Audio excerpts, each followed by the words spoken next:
Salut à vous, bande de petites et grosses tentacules. Aujourd'hui, on va parler Demon Slayer, Kimetsu no Yaiba.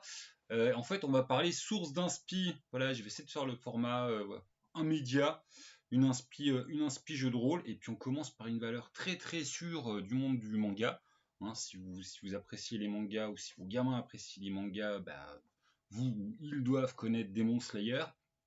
Et pour ceux qui ne savent pas ce que c'est, Demon Slayer, c'est le Japon médiéval qui entre dans l'ère moderne. En clair, il y a des trains à vapeur, mais on a gardé énormément de la féodalité japonaise. Et en fait, c'est un monde dans lequel les oni-vampires existent. Voilà, et ils sont tous, en fait, c'est pas du tout des monstres divers dans l'univers. Ils ont tous une seule source. Voilà, il y a un grand méchant, une espèce de Dracula, quoi, qui a créé toute une pyramide avec plein de trucs sous lui. Et il y a des gens qui les chassent, les Demon Slayer, qui en gros sont des samouraïs avec techniques spéciales à la Dragon Ball, n'importe quoi, à la Street Fighter. Voilà, c'est hop, mon épée s'enflamme, ou hop, je vais plus vite, j'encaisse plus. Voilà, genre de technique là. Donc c'est de la technique surnaturelle. Dans l'histoire du manga, en fait, c'est lié au contrôle du souffle, qui est pas du souffle comme toi et moi, c'est le souffle magique, machin, mystique, que tu sens le monde et l'univers. Et puis voilà, donc le manga est sympa, il y a eu des films, c'est fini en manga papier, voilà, je sais pas si où ça en est à les publier en France, hein, j'avoue que je regarde ça en scan trend de fan, t'as ça une semaine après la sortie au Japon, t'as ça en gratos, hein, voilà. Merci les scantrad. Et il y a la troisième, si je m'abuse. Moi, je crois que c'est ça, la troisième saison qui vient de sortir en dessin animé. Et ça cartonne tout. Et voilà, les amateurs de dessins animés sont waouh waouh parce que niveau animation, c'est pas mal.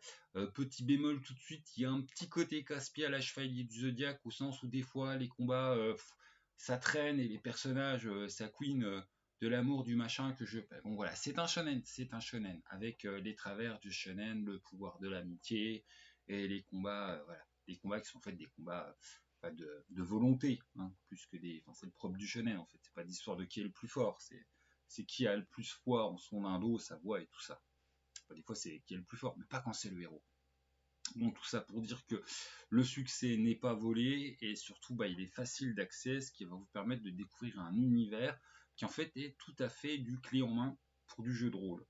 Voilà, tout simplement. Parce que en fait, tu as tous les éléments pour avoir un petit groupe de joueurs qui vont péter de la gueule à du démon. Et c'est à peine plus subtil que ça, parce que sinon, ça serait une bande de samouraïs qui vont taper du démon. Rien que ça, bon, ça fait Hunter, hein, Hunter en mode médiéval plus asiatique, mais c'est quand même plus riche que ça. Bon, déjà, l'histoire du manga vous amène quelques petites clés, quelques petits trucs sympas. Le seul point qu'il faudra changer, c'est que forcément, le protagoniste principal, il y a l'histoire de l'élu, du truc, que lui, il a. C'est un peu comme Rey dans Star Wars, mais par contre, lui, il va en chier avant d'arriver au niveau Rey. Voilà. Tout le long, il en chie jusqu'à atteindre le niveau Rey. C'est un peu ça l'histoire du truc. Je vous spoil pas grand chose, hein, on le sent dès les premiers épisodes. Alors, petit anti-héros sympathique, parce qu'on n'est pas du tout dans les Seiya tête à claque, c'est vraiment un gamin plein de compassion, introverti. C'est beaucoup plus un Shun, il est très sympathique le héros.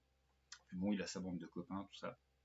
À la sortie de ça, donc, on peut avoir les bases de j'ai un groupe de chasseurs de démons, on course des démons, mais ça peut en fait se compléter, se diversifier pour donner en fait un cadre plus riche que ça. Et même en cherchant à rester proche hein, de l'univers du manga sans trop faire n'importe quoi. Donc par exemple, on a dans le manga officiellement quelques Oni, quelques démons qui en fait ne sont pas au service du grand Dracula.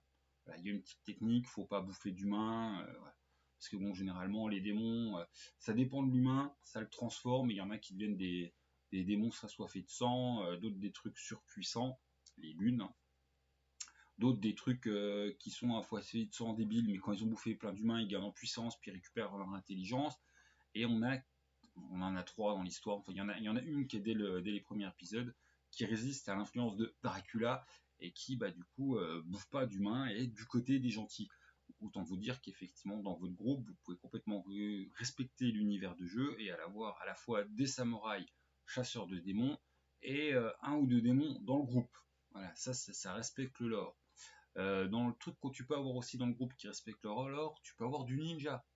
Les ninjas sont moins de cheat que les samouraïs, mais ils ont aussi voilà, des pouvoirs et puis des techniques spéciales, et tu peux faire complètement la combo ninja-samouraï. Il y a de tout hein, dans l'anime. Tu as du ninja de clan ninja, purement ninja, tu as du ninja samouraï. Bon, du coup, ça diversifie un peu par rapport aux samouraïs qui sont vraiment, eux, du genre, voilà, avec le ça, machin, tu vas avoir des petits ninjas. Après, on peut avoir aussi tout ce qui est dans le manga, on a vraiment des soigneurs. Enfin, j'ai des soigneuses parce que quasiment tous des soigneuses, les personnages importants dans le manga qui soignent. Ça peut être tout à fait intelligent d'en mettre un dans le groupe et de rajouter un petit peu d'utilisation de rituels purificateurs, de rituels protecteurs, parce que sinon, voilà, le soigneur il se fait claquer. Passage au tracteur, le soigneur il se fait claquer au bout de 45 secondes dans un combat contre un démon. Les démons sont vraiment puissants. Hein. Voilà, les samouraïs sont au-dessus de l'humanité normale et eux-mêmes entre eux ils ont toute une gradation et les grands balais samouraïs sont vraiment beaucoup plus balèzes, mais toujours un petit peu inférieurs des gros méga démons qui sont les lunes, qui sont même inférieurs à Super Dracula. Donc en fait la balance elle pense pas trop du côté des héros. Voilà, théoriquement quand ils rencontrent une lune ils sont mal barrés. Quand ils rencontrent un gros.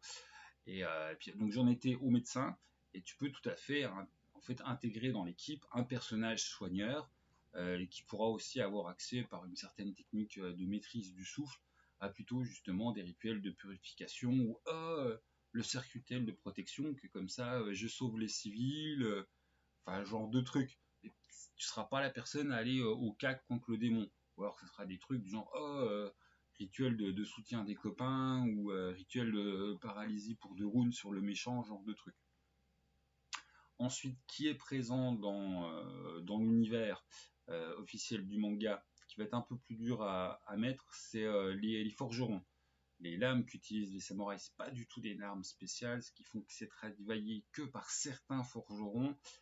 Moi, je n'irai pas là ni en tant que joueur ni en tant qu'MJ. Après, on peut toujours avoir un joueur qui a envie justement de faire un forgeron qui maîtrise un peu le souffle du métal pour faire des lames vachement super bien.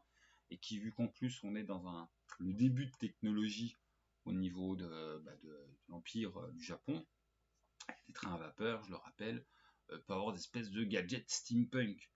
Comme ça, vous allez taper un peu sur ce qu'est les techniques spéciales ou les pouvoirs magiques, que les effets sont identiques. À mon avis, je mettrais des effets légèrement moindres, mais qui peut taper à la fois aussi sur le côté purificateur, ou enfin voilà, ou les compétences combat des copains.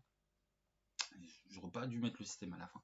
Donc, et puis vous mettez ça en fait au niveau de un peu moins fort, mais donc mécaniquement c'est la même chose. Au niveau de tout l'habillage, c'est un habillage avec du gadget techno-steampunk. Là, on s'éloigne un peu du manga et j'avoue, c'est la seule idée que j'ai trouvée pour pouvoir intégrer un personnage du type artisan forgeron mystique dans le groupe. Après, votre groupe, hein, il a déjà des samouraïs, des ninjas, des soigneurs, machin, bon, des démons, sympa à jouer. Ouais, vous avez déjà un groupe qui est assez large. Et il y a un autre type de personnage qui est important dans l'histoire du manga, mais qui n'a aucun intérêt pour y jouer en jeu de rôle. Il y a un côté politique des leaders en fait des samouraïs qui sont pas du tout des combattants, mais qui sont une famille noble, machin, qui les organise, qui les finance, qui les soutiennent. Non, là, t'es une victime. Sur le champ de bataille, t'es une victime. Dans le manga, il reste bien gentiment à la base, juste pour donner voilà. Ou alors t'en fais un peu devin, à ce moment-là, ça prend la fonction médecin, prêtre, truc, donc bon, bof.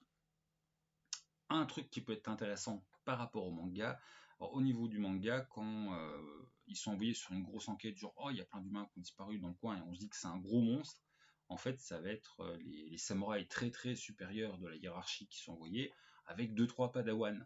Voilà, dans l'histoire du dessin animé, enfin du machin, c'est les personnages principaux, c'est les padawans, puis à chaque fois en fait qu'ils vont rencontrer une grosse lune avec un gros balèze, soit le gros balèze il meurt, soit il finit avec un bras en moins, enfin ça se passe pas bien pour le gros balèze.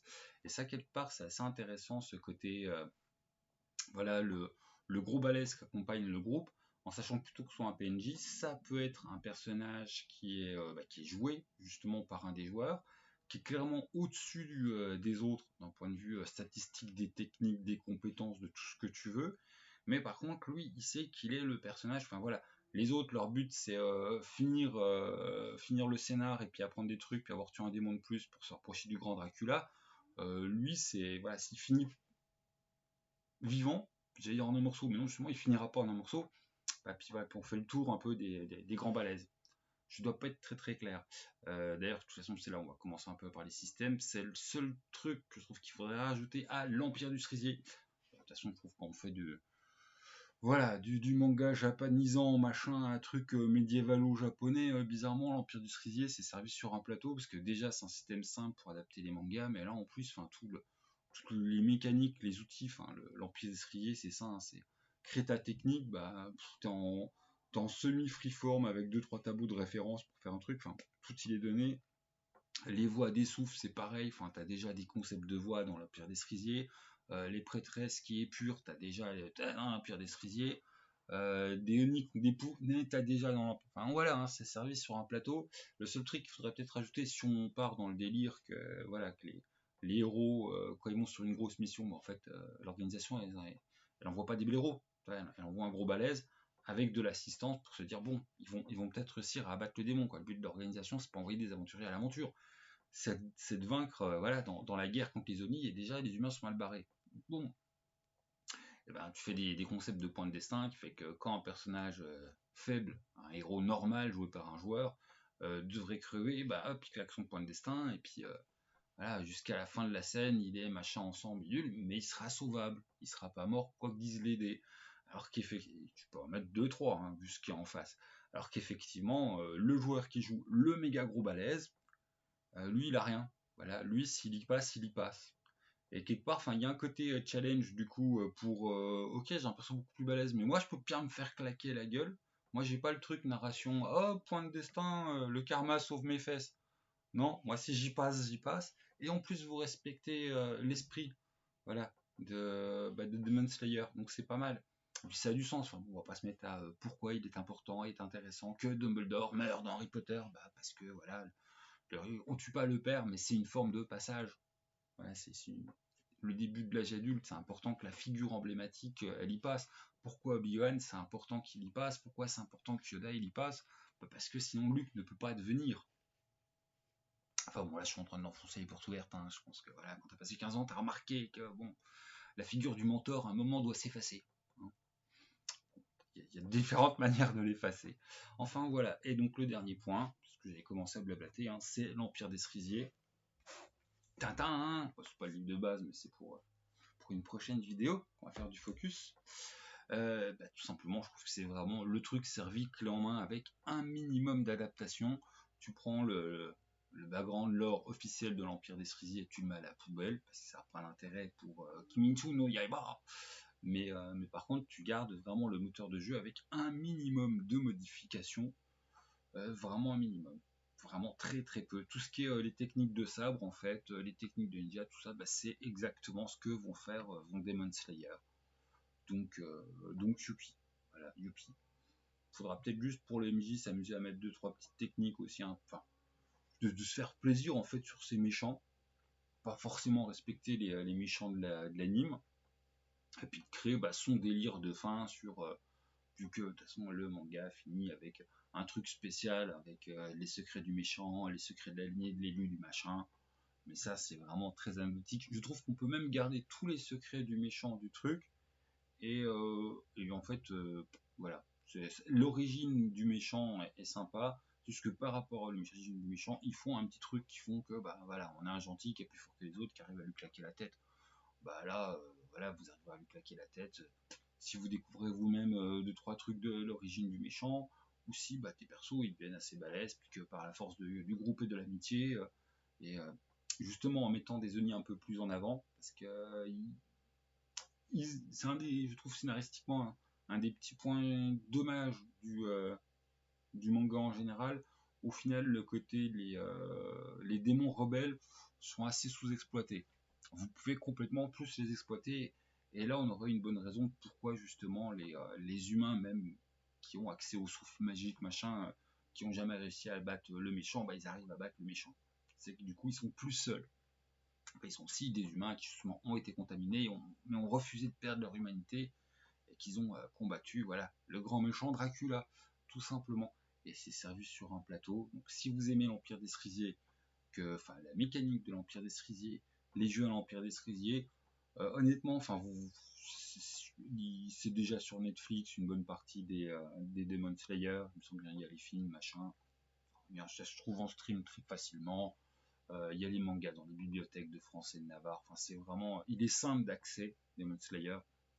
Donc allez jeter un coup d'œil. Je vous promets pas que vous allez surkiffer la série parce que c'est vrai que des fois là c'est longueur. C'est vrai que les personnages sont très shonen, donc bon bah des fois c'est voilà quoi, c'est pour ados, c'est pour ados. Puis pas péjorativement, hein. C'est moins con que ce qu'était Dragon Ball à l'époque, hein. Mais voilà, ça peut être un peu traînant. C'est un très très très bon manga. C'est pas le manga du millénaire. Dans mon cœur, il est en dessous d'Akira. Mais bon, c'est pas grave, je suis un vieux con qui radote. Du coup, bah, je vous laisse. Bonne découverte à vous de ceux qui, si vous connaissez pas Demon Slayer, mais vraiment, si vous aimez les tripes à l'Empire des Cerisiers, vous avez un setting, voilà, un setting gratuit super simple à adapter. On abordera voilà, d'autres sources d'inspiration qui sont beaucoup plus dures à adapter à mon sens.